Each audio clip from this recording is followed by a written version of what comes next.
So this is my 7th time in front of you all, and every time it happens, I look out and I see this group and I get these unbelievable goosebumps. Thank you for being here tonight. And thank you, Ava and Howard and Joan and Luis, and thank you, Linda and Ashley. Thank you for everything that you do, for sharing your stories with us tonight. We're proud to stand with you. I'm Dick Ober, and I serve as the president of this remarkable foundation. And I want to start by thanking Sherry and Eric and Matt and this superb board of directors that I have the pleasure of working with. And a special welcome to John and Barbara. I also have to say a word about Eric Herr and Matt Pearson. I've known a lot of board members in my 30 years in nonprofits, and these are two of simply the very best, of bringing their whole selves, bringing their experiences and their advice to these positions. They both served as board chairs, and I'm deeply thankful for your counsel, your friendship, and your support.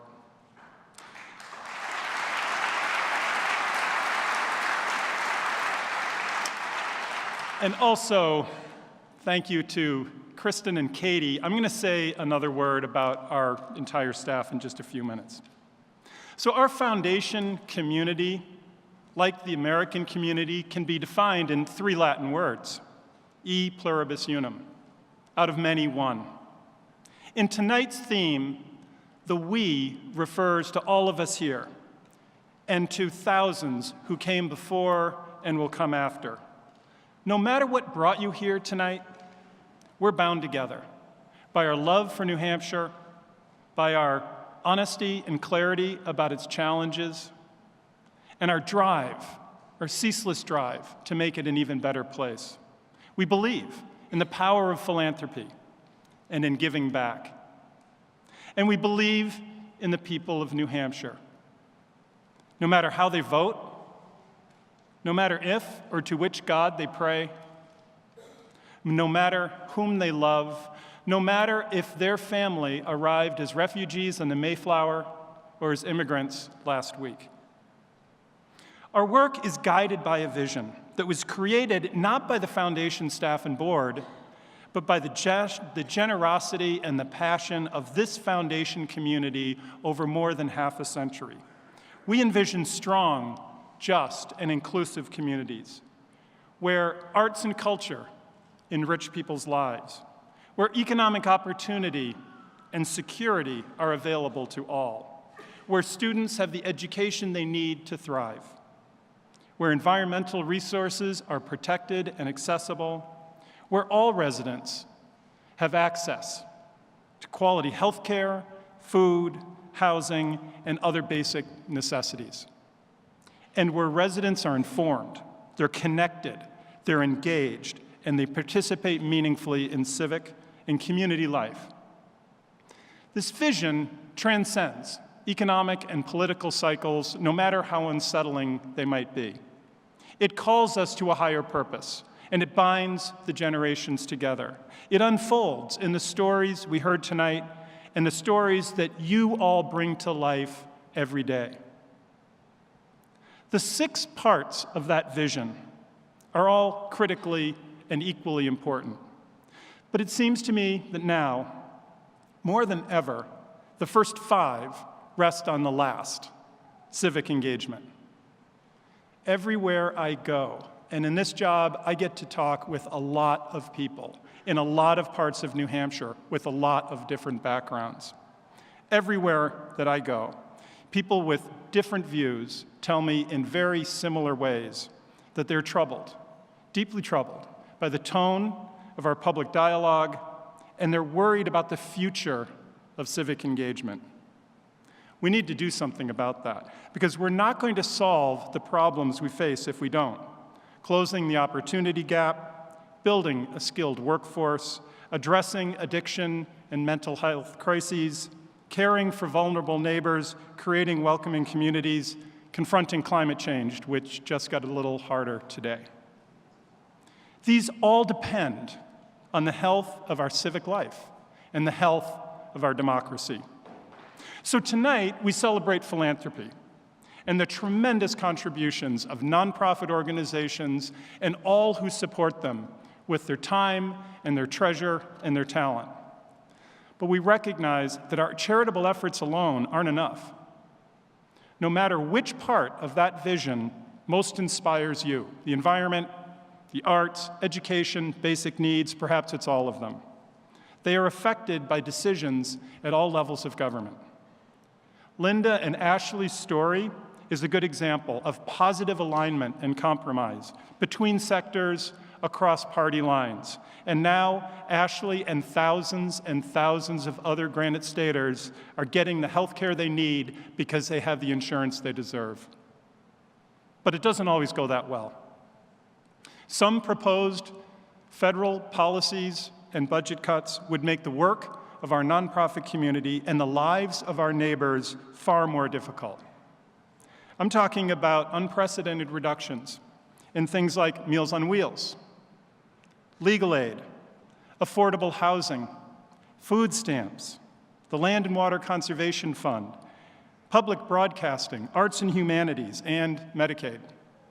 These are proven programs with long-standing bipartisan support, and we have faith that consensus will prevail. But faith alone isn't enough. We also have to engage. We need to be clear about why these things make sense socially and fiscally, and what they mean in real terms to our communities and to our economy. We need to speak up for those who are most vulnerable, and we need to help them speak for themselves.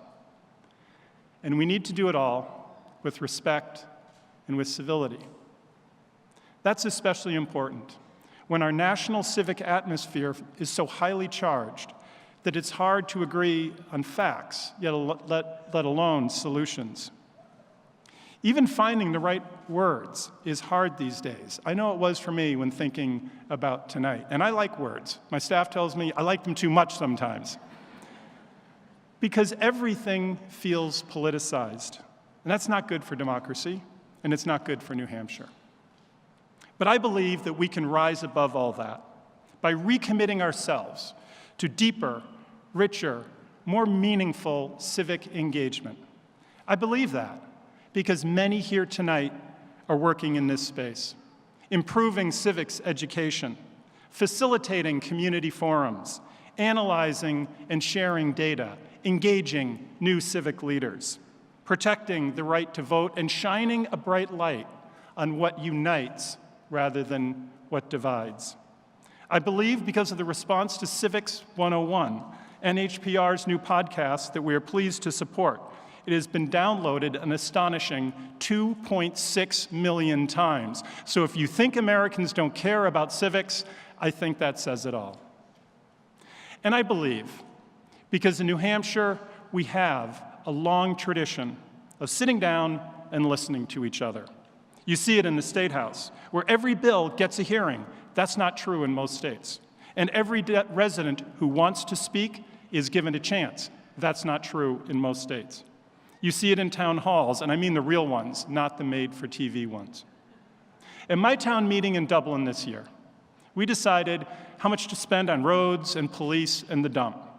We questioned and we ultimately okayed a study to expand broadband. Amendments were made, facts were checked when memories differed. We disagreed without being disagreeable, and that's key in a small town, and it's key in a neighborhood, because you just never know when someone who happens to have a different view also happens to have the exact tool that you need to borrow on Saturday. We could do with more of that kind of engagement, coming together across differences and in person for moderated and civil debate, listening to contrary views, questioning our own assumptions, speaking our minds, and remembering the shared values on which it all rests. E pluribus unum, out of many one. That robust civil tradition is the foundation of our broader vision for New Hampshire, a vision that, by design, is aspirational. But we believe we can get there over time and together.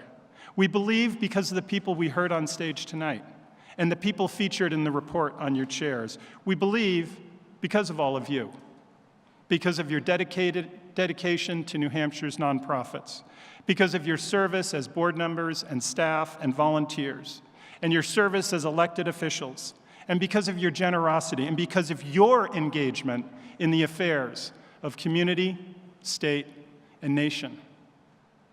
So every time we introduce kids to art, we get a little closer to that vision. Every time we help a student reach for the American dream, we get a little closer to that vision. Every time we build a nature trail that is universally accessible. Every time we extend a hand to our newest neighbors. Every time we help a young person see her own thrilling potential. Every time we get a little closer. Together, we'll keep our shoulders to this task of building strong, just, and inclusive communities, and we will do it always with civility, with compassion, and in a spirit of collaboration, today, tomorrow, and always. Thank you.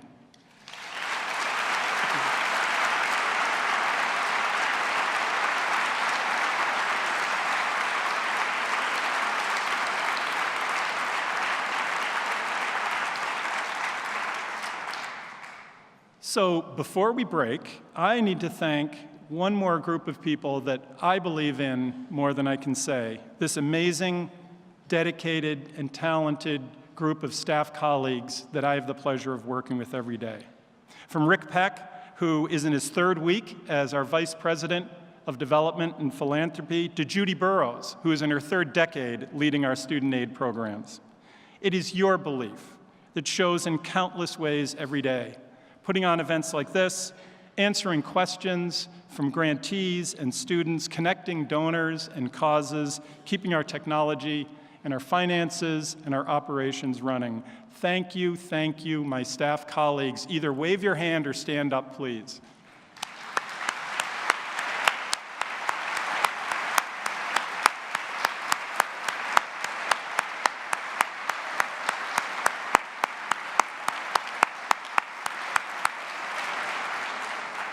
And there are hundreds of other nonprofit professionals with us here tonight, and you equally deserve that applause. I've spent my life in this field, and I know the hard work, I know the inspiration, I know the celebration, and it's because of you that we get this work done.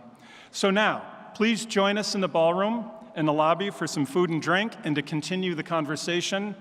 And if you could, take a moment to write down what you believe on the big board that Kristen talked about. I'll see you in there.